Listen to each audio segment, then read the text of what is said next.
गवाहों का बादल। ईडा स्कर्डर।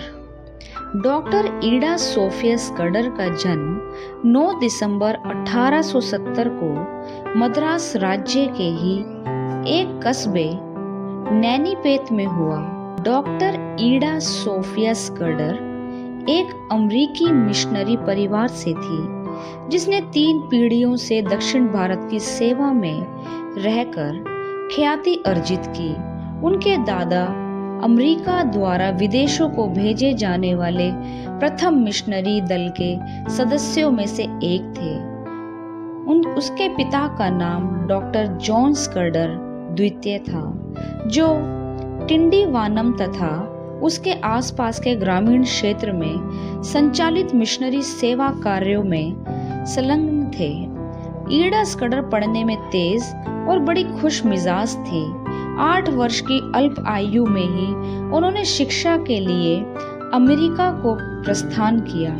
फिर 20 सितंबर 1890 को एक 20 वर्षीय शिक्षित तरुणी के रूप में वे भारत लौटी। यद्यपि स्कर्डर को अध्यापन का प्रशिक्षण दिया गया था, तथापि उस ओर उनका रुझान कम ही था। शीघ्र ही एक ऐसा अवसर भी मिल गया जिसने उनके संपूर्ण जीवन की धारा ही मोड़ दी। एक दिन रात को बस्ती के कुछ लोग मिशन के बंगले में दाखिल हुए। उन्होंने ईडा से प्रार्थना की कि वे अभी चलकर प्रसव वेदना से छटपटाती एक महिला की सहायता करे। वे डॉक्टर नहीं थी, इसलिए कुछ जानती ना थी। उन्होंने आगंतुकों से प्रार्थना की कि वे उनके डॉक्टर पिता को ले जाएं, पर भारतीय परंपरा के अनुसार वे लोग किसी भी तरह इस बात पर राजी ना हुए। ईडा गई पर कुछ ना कर पाई। दूसरे दिन सुबह उस महिला की मृत्यु हो गई। ईडा अपनी इस असहाय अवस्था पर फूट फूट कर रोई। उस दरिद्र मरणासन महिला का वेदना से छटपटाता चेहरा और डॉक्टरी सहायता के अभाव में टूटती हुई उसकी सांसें उन्हें भूलती ही न थी। वे कई दिन तक रोती रही, फिर एकाएक एक निश्चय पर पहुंच गई। उन्होंने अनुभव किया कि भारत को अध्यापिकाओं की अपेक्षा नर्सों और लेडी डॉक्टर की अधिक आवश्यकता है।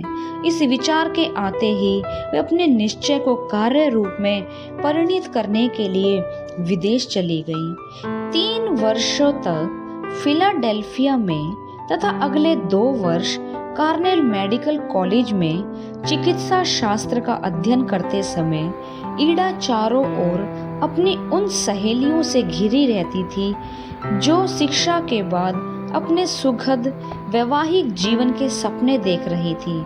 लेकिन ईडा ने तो किसी दूसरे ध्येय के प्रति जीवन समर्पित करने का निश्चय कर लिया था।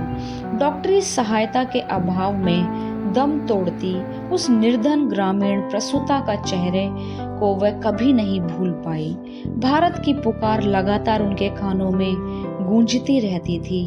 वह इस पुकार को अनसुना ना कर सकी और जनवरी 1900 में एक पूर्ण प्रशिक्षित डॉक्टर व सर्जन के रूप में पुनः भारत लौट आई। पिता ईडा के भारतवर्ष लौटने के 5 महीने के बाद ही जिम्मेदारी उन पर छोड़कर चल बसे।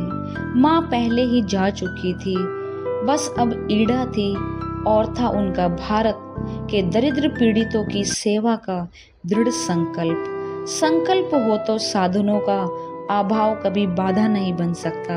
संकल्प शिक्षण काल में ही हो चुका था, इसलिए तैयारी भी प्रारंभ हो गई थी। ईडा डॉक्टर बनकर भारत लौटी तो अपने साथ $10,000 और अस्पताल के लिए कुछ साधन सामग्री की सहायता जुटाकर बैंक ऑफ न्यूयॉर्क के अध्यक्ष श्री रॉबर्ट स्केल से प्रारंभिक सहायता लेकर ईडा ने शीघ्र ही काम प्रारंभ कर दिया।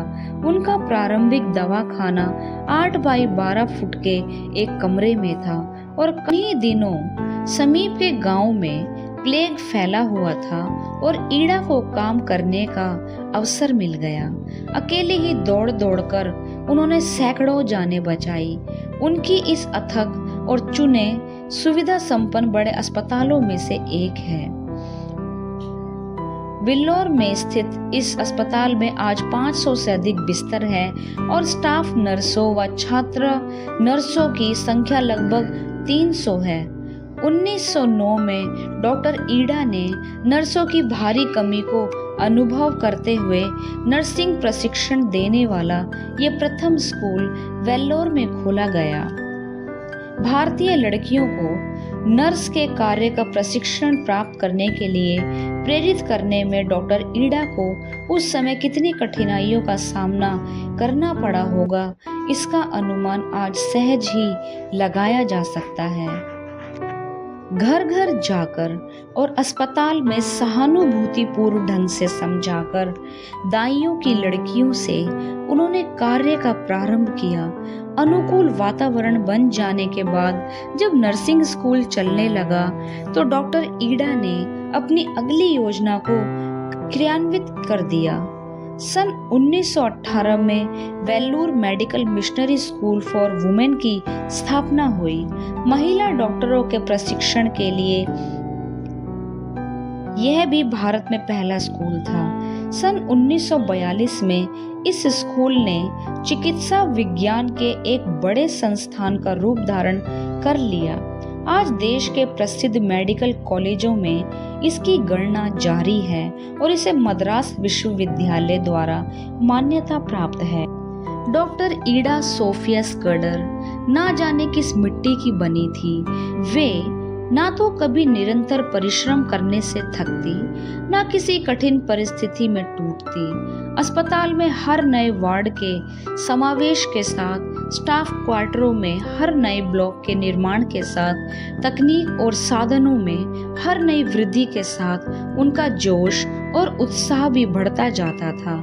जब तक वहाँ कार न थी, वे पैदल, बैलगाड़ी में या तांगे में गांव-गांव घूमती रही और सुबह से रात तक अपने कार्य में जुटी रही। उनका एक ही सपना था, एक अच्छा अस्पताल और भारतीय नर्सों द्वारा डॉक्टरों के लिए भारत में ही प्रशिक्षण की सुविधाएं। अपने इस सपने को पूरा करने के लिए उन्होंने चरक और सुश्रुत जैसे भारतीय चिकित्सा ग्रंथों का भी खूब अध्ययन किया। उनकी अच्छी अच्छी बातें अपनी चिकित्सा पद्धति में सम्मिलित हैं। कुछ वर्षों बाद तो सेवा और त्याग की अग्नि में तपा यह व्यक्तित्व इतना निखरा कि उन्हें दया की साक्षात मूर्ति कहा जाने लगा। जहाँ से उनकी गाड़ी निकलती, सड़क के दोनों ओर रोगियों और प्रशंसकों की भीड़ लग जाती। सभी को उनकी मुस्कुराती आंखों से एक ही उत्तर मिलता, जीवन में विश्वास रखिए और दूसरों की खुशी के लिए भी कुछ कीजिए। क्या ये शब्द किसी भी देवदूत के संदेश से कम है? 24 मई 1960 को कोडइकनाल में 90 वर्ष की आयु में उनका स्वर्गवास हुआ।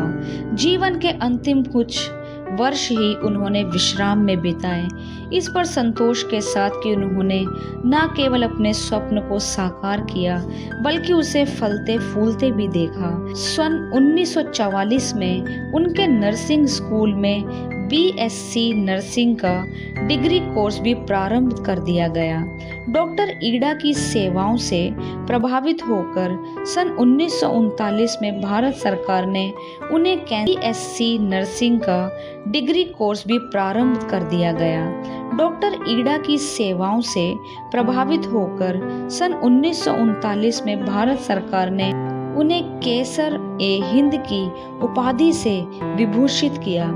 अमेरिकन कॉलेज ऑफ सर्जरी द्वारा उन्हें मानद छात्रवृत्ति प्रदान की गई। 1950 में जब उनकी भारत सेवाओं की स्वर्ण जयंती मनाई गई, मद्रास के तत्कालीन राज्यपाल श्री श्री प्रकाश ने उनके सम्मान में कहा था, डॉक्टर ईडा उन दुर्लभ आत्माओं में से एक हैं जो एक पीढ़ी में एक ही बार पृथ्वी पर जन्म लेती हैं। स्वर्गीय डॉक्टर राजेंद्र प्रसाद ने उनके बारे में कहा था, वे एक महान महिला हैं जिनका सुविचारित, सुव्यवस्थित और समर्पित सेवा कार्य अपने आप में बेजोड़ है।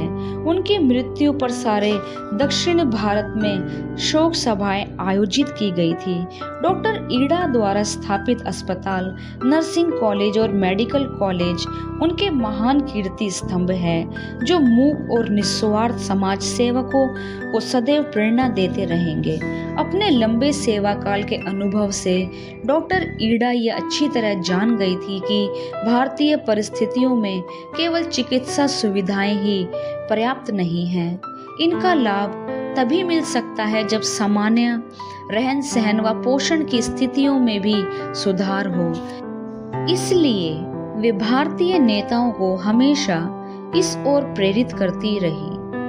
आज चिकित्सा और पोषण क्षेत्रों में जो सम्मिलित कार्यक्रम चलाए जा रहे हैं, उनकी प्रारंभिक प्रेरणा को क्या कभी भुलाया जा सकता है? मिशनरी कार्यकर्ता होने पर भी मिशन में मेथोडिस्ट और बैप्टिस्ट जैसे भेद उन्हें पसंद ना थे। वे कहा करती थी, मानवता को कृत्रिम वर्गों में नहीं बांटा जा सकता। अपने इन स्वतंत्र विचारों के कारण उन्हें अमेरिकन व ब्रिटिश चर्च से बहुत संघर्ष करना पड़ा था, पर अंततः एक मूक सेविका और भारत में चिकित्सा शिक्षण की अग्रदूत के रूप में उनका सर्वत्र सम्मान हुआ। भारत का चिकित्सा जगत ही नहीं, समूचा भारतीय समाज उनका सदैव आभारी रहेगा।